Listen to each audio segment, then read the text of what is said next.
प्यारे दोस्तों, आज मैं आपको एक ऐसी माँ की सच्ची और दुख की कहानी सुनाऊंगा जिसको कि उसके बेटे ने जूतों से मार मार कर घर से निकाल दिया था।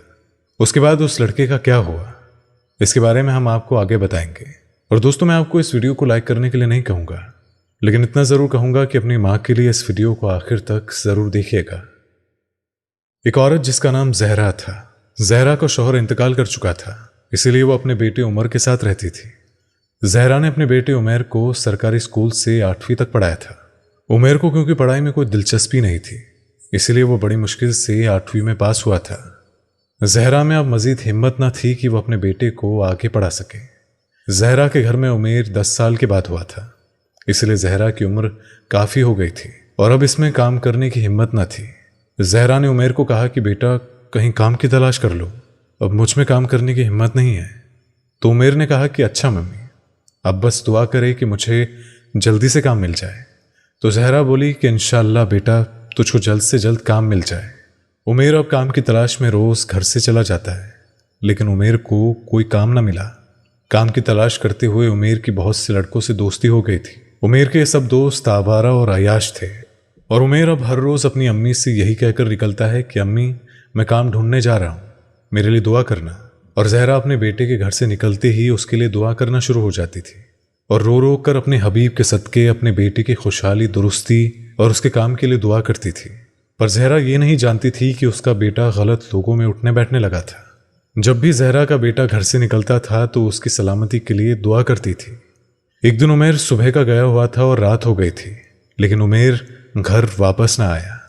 जहरा परेशान हो गई थी और अपने बेटे के लिए दुआ कर रही थी और दिल ही दिल में कह रही थी कि मेरा बेटा ठीक तो होगा ना, बस सही सलामत वो घर वापस आ जाए। रात के 12 बज चुके थे, लेकिन उमेर अब तक घर वापस नहीं आया था।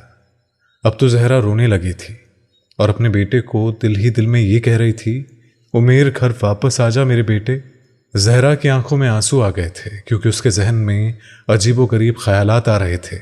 फिर आधे घंटे बाद उमेर घर वापस आ गया तो उसकी अम्मी ने कहा कि उमेर, आज तुमने घर आने में इतनी देरी क्यों कर दी? क्या कोई काम मिल गया था? तो उमेर ने कहा कि मेरे नसीबों में काम कहाँ, मैं तो अपने दोस्तों के साथ फिल्म देखने गया था, इसीलिए देर हो गई थी। तो जहरा बोली कि उमेर, तुमने एक बार भी नहीं सोचा कि मेरी माँ घर में अकेली है और मैं जल्दी से घर चला जाऊं? तो उमेर बोला कि अम्मी, क्या आप सिर्फ एक अकेली माँ हैं? जितने भी दोस्त मेरे साथ मूवी देखने गए थे, उन सब की माँ घर में अकेली ही थी। अच्छा, ये सब छोड़ो, मुझे भूख लगी है, मेरे लिए खाना लाओ। तो जहरा बोली कि मैंने भी नहीं खाया है। तो उमेर ने कहा, तो खा लेना था, मैंने आपको मना थोड़ी ना किया था। तो जहरा बोली कि उमेर, तुम कैसी बातें कर रहे हो, और वैसे भी आज तक मैंने तुम्हारे बगैर कभी खाना खाया है जो आज खा लेती? तो उमेर गुस्से में बोला कि अम्मी, जल्दी जल्दी खाना लाओ और ज़्यादा बातें ना करो। जहरा अपने बेटे से बोली कि उमेर, तुम जिन लोगों के साथ उठते बैठते हो ना, वो ठीक लोग नहीं हैं बेटा। सब लोग तुमको अच्छा नहीं बल्कि बुरा कहते हैं। अब तो सब लोग कहने लगे हैं कि वो देखो, उमेर बदमाश की माँ जा रही है। बेटा, तेरा बाप एक शरीफ इंसान था, तो तू फिर ऐसा क्यों निकला? या गलत लोगों में बैठकर तेरी सोच भी गलत हो गई है? तो उमेर ने कहा कि अम्मी, खाना देना तो दो, अपना लेक्चर झाड़ना बंद कर दो वरना। और गुस्से में माँ को बकने लगा। जहरा उमेर की बातें सुनकर परेशान हो गई थी और गुस्से में बोली, वरना? वरना क्या करेगा तू? जा जा, आज मैं तुझे खाना नहीं दूंगी। जब सारी रात भूखा सोएगा ना, तब तेरी अक्ल ठिकाने में आएगी कि अपनी माँ के साथ बदतमीजी नहीं करना चाहिए। तुझे तो अपनी माँ से बात करने का भी पता नहीं है कि एक माँ से बात कैसे करते हैं। उमेर को अपनी माँ की बात सुनकर गुस्सा आ रहा था और गुस्से की वजह से उसका चेहरा लाल हो गया था।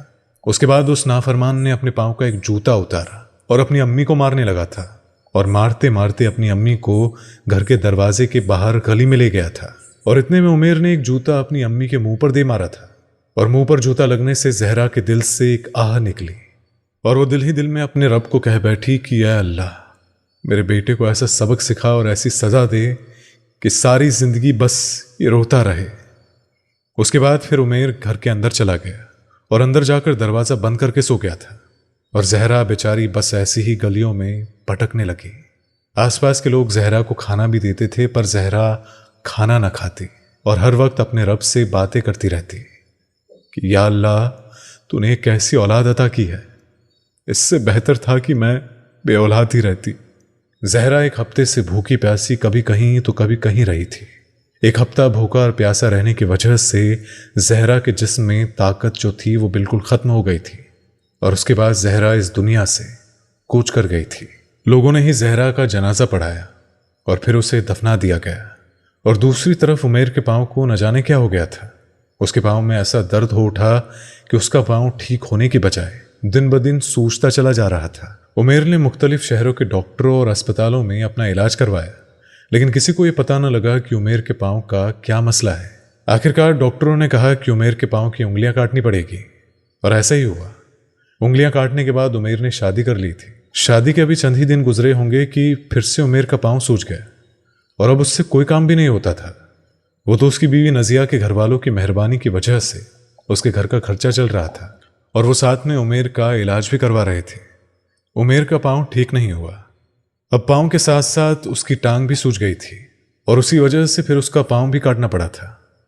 फिर कुछ महीनों के बाद उसकी टांग भी कट गई।